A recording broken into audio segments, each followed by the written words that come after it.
Welcome to Eleanor's World, my fellow and lovely members of the Lumos Lounge, your destination for magical stories and unforgettable journeys. Don't forget to comment the video. And for all of you that aren't subscribed yet, please hit that subscribe button and turn on the notifications. Thank you for joining and helping to keep the magic alive. And now, sit back, relax, and enjoy the story. Lumos Lounge. Today, we have a new story on our channel and a new author. This story is written by 11D7, and you can find it on Archive of Our Own. The link is in the description down below, as always. Now, let's start with the new story, Running on Air. If you like the story, comment with a heart emoji in the comment section. And now, sit back and enjoy the story. Chapter 1. Chapter 1. The color of the bones almost matches the summer, scorched grass pushing between the vertebrae. The ribs bend like stalks of wheat, permanently bowing to an invisible wind. The finger knuckles look like sun-bleached pebbles. 5 or 6 years. The man offers the statement without raising his eyes from the skeleton. Harry shifts restlessly under the high sun. It's too hot, he thinks, especially this late in the summer.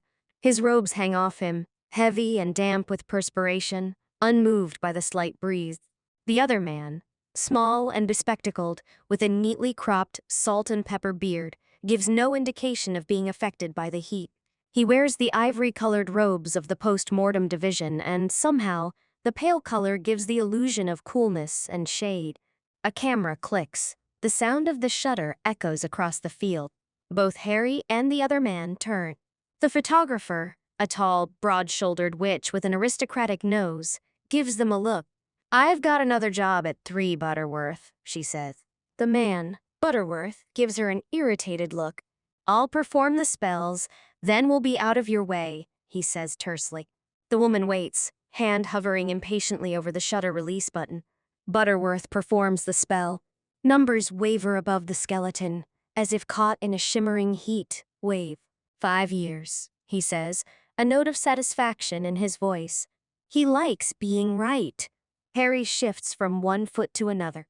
The hair at the nape of his neck is curling damply as perspiration beads across his skin. "Month?" Harry asks, wishing he could leave already, retreat back to the soothingly cool halls of the ministry. Butterworth flicks his wand. "Between January and April." Harry sighs. Butterworth bristles.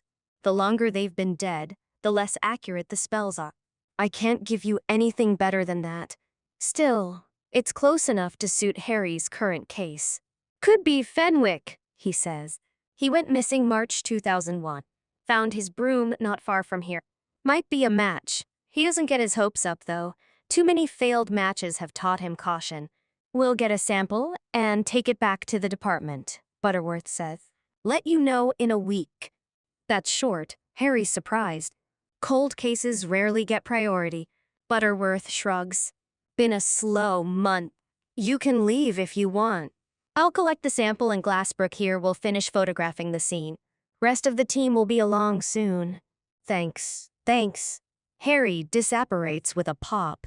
When Harry was a fresh-faced Auror, 20 years old and eyes sharp with eager enthusiasm, a white-knuckled grip on his wand and a mind clear as sunlight, he thought he knew exactly what his job was.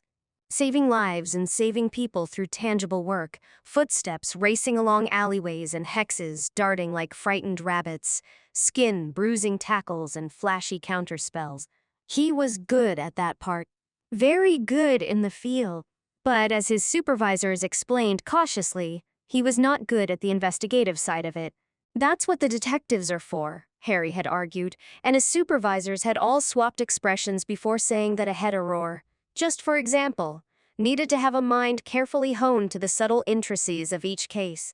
People skills, they agreed, was what a head Auror needed, not just raw strength and skilled magic. "I'm not head Auror," Harry had pointed out helpfully. "Yet," they'd said. And with that single word, Harry had been assigned to work with the investigative division for the next 18 months. He hadn't been very pleased about it, and there had been considerable mutterings about missed fieldworks. His supervisors had been suitably soothing, telling Harry he already outclassed every Auror as far as practical wand work was concerned, and there was no need to worry about his skills growing rusty. His new supervisor, head of the investigative division, Claire Holdsworth, had been far less diplomatic. Aurors like you, she had said when they first met, view your work as a game of Quidditch, as though you're a seeker and people are simply snitches. What's wrong with that? Harry had retorted, feeling rather defensive, and Holdsworth's mouth had thinned. She had set him a cold case as his first project, an ancient file from 1949, and Harry had considered that a calculated insult. Not even something new and interesting, just old files regarding people long gone. He'd made a half-hearted attempt on it before delegating it to the bottom of his desk drawer. At least the Fenwick case was actually within the current decade. Harry regarded it as a slight upgrade. But now, 6 months into his assignment, he still doesn't understand the lesson he's supposed to be learning. A file drops onto Harry's desk. "Congratulations on closing the Fenwick case," Holdsworth says. She doesn't smile. Only the faint warmth in her voice indicates any praise. "This is your latest assignation." "Thanks." She leaves. Harry can appreciate how blunt Holdsworth is. She speaks when she has something to say, and goes away when she doesn't.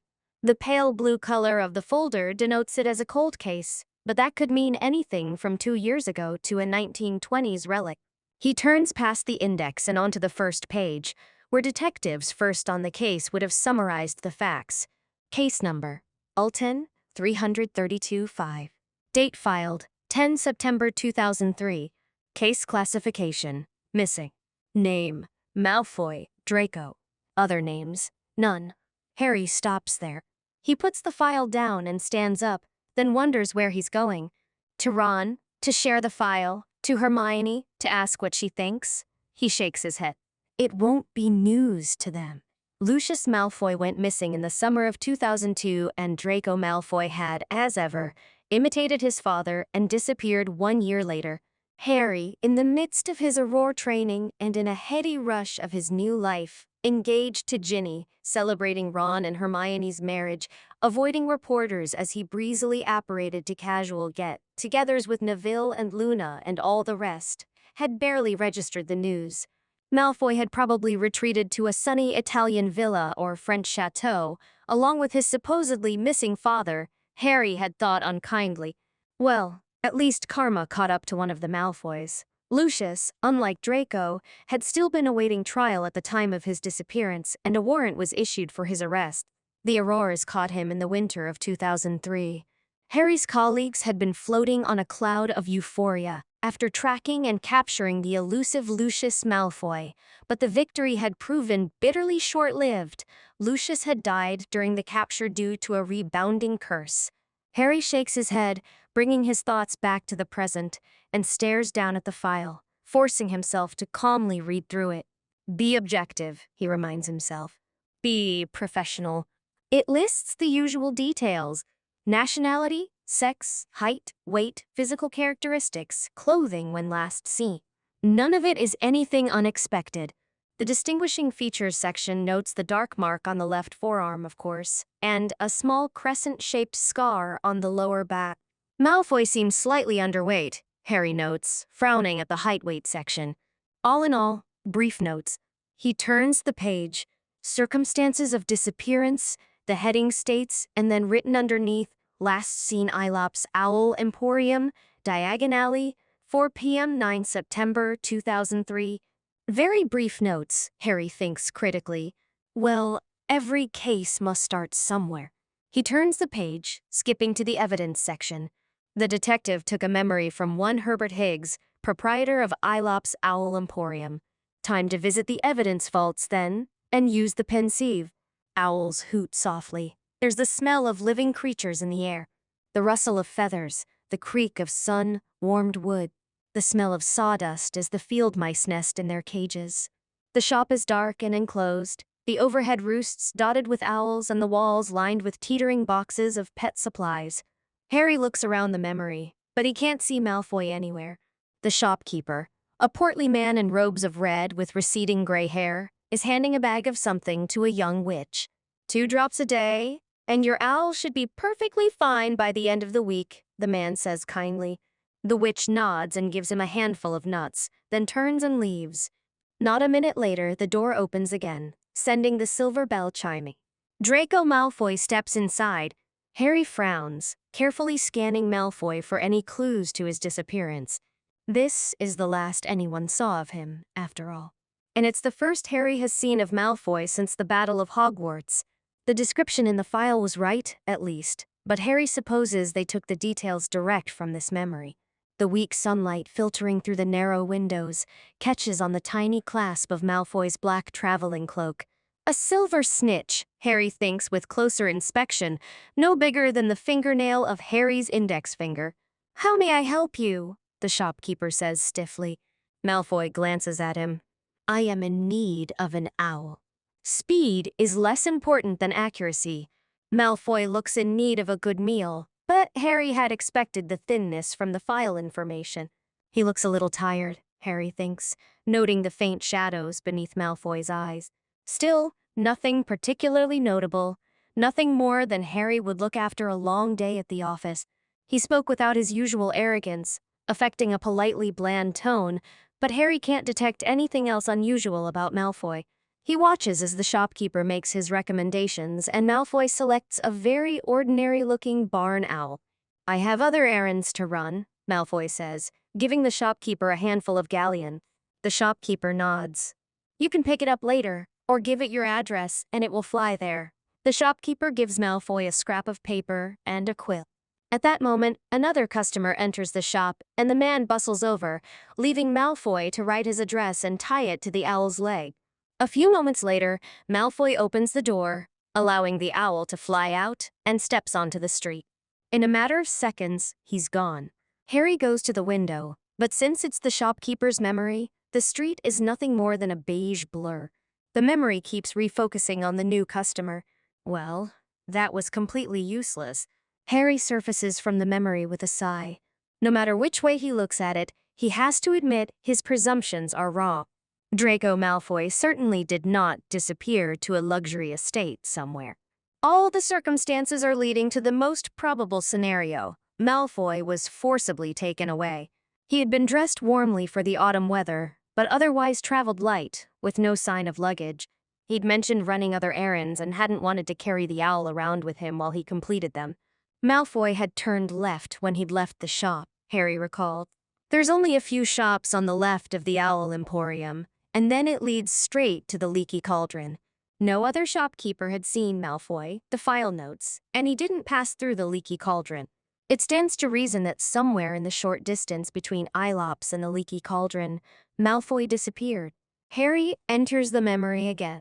This time, having gotten an outline of the entire incident, he focuses on tiny details instead. It feels strange to do so, but he walks straight up to Malfoy, eyes narrowed, checking for anything noticeable. He's wearing a white button-up shirt beneath the robes, Harry notices, and neatly pressed gray trousers. Was he expecting to go somewhere requiring formal business wear? The robes are good quality but ordinary, robes that any wealthy wizard might choose to wear to run errands.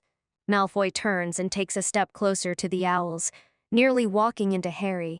Harry instinctively ducks away. "I'm afraid I'm not fond of eagle owls," Malfoy says to the shopkeeper. "Well, if you're not interested in our eagle owl range, then may I recommend several barn owls?" Malfoy had an eagle owl during Hogwarts, Harry recalled. Strange for him to say he's not fond of them.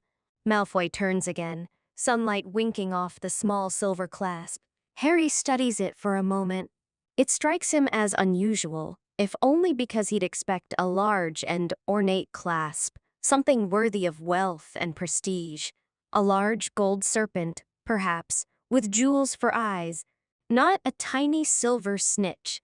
Maybe Harry's just drawn to it because it's something he'd wear himself, something he'd choose. In fact, there's very little decoration to Malfoy's outfit. The clothes are nice, Harry guesses with another look, but they don't look particularly special. No elaborate stitching or patterns, and the robes are plain. The cloak, too, is without decoration, a simple traveling cloak without a hood. Malfoy's wand must be in a pocket somewhere, for Harry can't see it at all. "That one, sir?" the shopkeeper asks Malfoy. Harry glances up and watches Malfoy nod at the plane. looking barn owl. Malfoy's address. Did the owl ever turn up there? Perhaps it left, if Malfoy didn't let it in. It should have returned to the shop. Harry peers over Malfoy's shoulder as he writes the address, but once again the memory limits him. He can only see what the shopkeeper's eyes saw, and the shopkeeper never glimpsed Malfoy's address. When Harry looks at the parchment, all he sees is a beige blur again. Someone taps his shoulder, and the memory dissolves. "What?" Harry asks irritably, lifting his head from the pensieve. "Oh, that's a nice way to greet your oldest friend, isn't it?" Ron drops into the chair opposite Harry's desk. "I was in the middle of a memory." Ron winces. "Don't want to know. Saw one of your colleagues on the way in. He's working a case where a little witch disappeared in Leeds.